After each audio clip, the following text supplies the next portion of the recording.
GST ई invoice के बारे में सारी जानकारी आपको चाहिए कि ई इनवॉइस कैसे जनरेट कर सकते हैं, ई इनवॉइस जनरेट करने की लिमिट क्या है, किसके माध्यम से आप ई इनवॉइस जनरेट कर सकते हैं। तो ई इनवॉइस के बारे में आपको सारी जानकारी मिलेगी। यदि आपका किसी साल के अंदर एनुअल एग्रीगेट टर्नओवर 10 करोड़ से ज़्यादा का हो जाता है तो आपको ई इनवॉइस जनरेट करना मैंडेटरी है।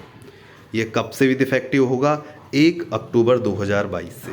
उससे पहले कितना था? 20 करोड़ रुपए। सबसे पहले जो ई इनवॉइस है वो चालू किया गया 1 अक्टूबर 2020 से, जो कि फेज्ड मैनर के अंदर था। उसके अंदर 500 करोड़ से ज़्यादा का सालाना टर्नओवर होने पर ई इनवॉइस जनरेट करना मैंडेटरी था। फिर सेकेंड फेज के अंदर 1 जनवरी 2021 से 100 करोड़ कर दिया गया उस लिमिट को। और थर्ड फेज के अंदर आपका सालाना 50 करोड़ रुपए से ज़्यादा का टर्नओवर होने पर आपको ई इनवॉइस करना मैंडेटरी कर दिया गया। यह कर दिया गया 1 अप्रैल 2021 से। लेकिन ई इनवॉइस आपको उन्हीं का जनरेट करना है जो कि आप बिजनेस टू बिजनेस ट्रांजैक्शन कर रहे हैं, यानी कि जीएसटी नंबर से जीएसटी नंबर को ट्रांजैक्शन कर रहे हैं, उनका ई इनवॉइस जनरेट करना ही मैंडेटरी है। या फाइनेंशियल इंस्टीट्यूट जो कि इंश्योरेंस की सुविधा प्रोवाइड करते हैं, या कोई बैंक है, उनको इस ई इनवॉइस से बाहर रखा गया है, भले ही उनका टर्नओवर कितना भी क्यों ना हो। साथ ही जो एनबीएफसी कंपनियां हैं जो कि फाइनेंस करवाती हैं, या goods and passenger transport agency है जिसे हम जीटीए भी बोलते हैं, या कोई सेज की इकाई है स्पेशल इकोनॉमिक जोन की, या कोई गवर्नमेंट का डिपार्टमेंट है जैसे पीडब्ल्यूडी, या जो कुछ भी है आपका गवर्नमेंट का डिपार्टमेंट हो गए, उनको ई इनवॉइस जनरेट करना मैंडेटरी नहीं है। इसके लिए क्या करना पड़ेगा आपको? गवर्नमेंट का एक इनवॉइस रजिस्ट्रेशन पोर्टल है जिसे हम आईआरपी बोलते हैं, वहाँ पर आपको ई इनवॉइस जनरेट करना होगा। वहाँ से आपको एक आईआरएन जिसे हम बोलते हैं इनवॉइस रेफरेंस नंबर, वो जनरेट होगा हर हर बिल के लिए जो कि आपका बिजनेस टू बिजनेस का बिल है, उसके लिए एक आईआरएन नंबर जनरेट हो जाएगा। साथ ही आपको जो अकाउंटिंग सॉफ्टवेयर है जिसके अंदर आप बिल जनरेट करते हैं, उसको भी आपको मॉडिफिकेशन करना पड़ेगा इस ई इनवॉइस के जैसे। साथ ही आपको उन ट्रांजैक्शनों को आइडेंटिफाई करना होगा कि कौन से आपके ई इनवॉइस जनरेट करने और किन को नहीं करने, क्योंकि आपको B2B ट्रांजैक्शन है उन्हीं का ई इनवॉइस जनरेट करना है। यदि आप B2C कर रहे हैं तो आपको जनरेट करने की आवश्यकता नहीं है ई इनवॉइस। इससे क्या होगा, आपका जो जीएसटी रिटर्न फाइलिंग का प्रोसेस है वो बदल जाएगा, क्योंकि जो आप B2B सप्लाई आप जो भी आप करेंगे, क्योंकि आपने ई इनवॉइस जनरेट कर दिया, वो सीधा आपकी रिटर्न के अंदर ऑटो पॉपुलेट हो जाएगा। आपको अलग से रिटर्न भरने की आवश्यकता नहीं पड़ेगी।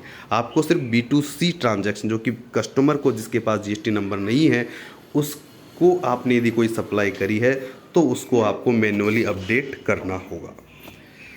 साथ ही लेकिन एक इसमें समस्या भी, आपको रियल टाइम जनरेट करना होगा, आपको ई इनवॉइस आईआरएन नंबर जनरेट करने होंगे।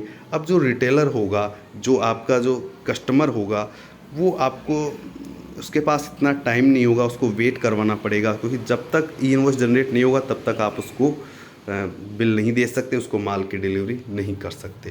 तो थोड़ा टाइम कंज्यूमिंग है। इसके लिए आपने जीएसपी यानी कि आपने जो भी सीए हैं उनकी मदद ले सकते हैं। कई एप्लीकेशन सॉफ्टवेयर आ गए हैं या मोबाइल ऐप्स हैं, उनके थ्रू आप इनकी मदद ले सकते हैं और बल्क के अंदर आप अपना जो बिल है, ई इनवॉइस है, वो जनरेट कर सकते हैं। यदि आप ई इनवॉइस जनरेट नहीं करते हैं तो ये अपराध होता है और इसकी आपको भारी पेनल्टी चुकानी पड़ सकती है। तो भारी पेनल्टी कितनी होगी? पर इनवॉइस के लिए इसे फिक्स कर दिया गया है 10,000 रुपये, चाहे आप इर्रेस्पेक्टिव ऑफ दी वैल्यू, चाहे आपकी वैल्यू कोई सी भी हो, तो हर इनवॉइस के लिए आपको 10,000 रुपये का पेनल्टी चुकाना पड़ेगा। यदि आपने इनवॉइस के अंदर कोई गलत डेटा भरा है, इनएक्यूरेट इनवॉइस जनरेट किया है, तो 25,000 की पेनल्टी भी आपको लगाई जा सकती है। इससे यदि आप नहीं भरेंगे तो आपका जो GSTR रिटर्न है आपको मैन्युअली भरना पड़ेगा आपको। तो इससे बचने के लिए आप ई इनवॉइस जनरेट करेंगे, अपने आप आपकी GST रिटर्न भरा कर देगी। तो कस्टमर जो आपके जो कस्टमर है वो उनको यदि आप ई इनवॉइस जनरेट नहीं करेंगे तो वो ITC नहीं ले पाएंगे, क्योंकि उनकी रिफ्लेक्ट नहीं होगा या लेट रिफ्लेक्ट होगा। या फिर यदि आपने ई इनवॉइस प्रोविज़न के सारे नियमों का पालन नहीं किया है तो आपका जो कस्टमर है वो जो आपने ई इनवॉइस जनरेट किया उसको एक्सेप्ट नहीं करेगा, रिफ्यूज़ कर देगा। तो कई कारण हो सकते हैं, तो ई इनवॉइस जनरेट करना चाहिए।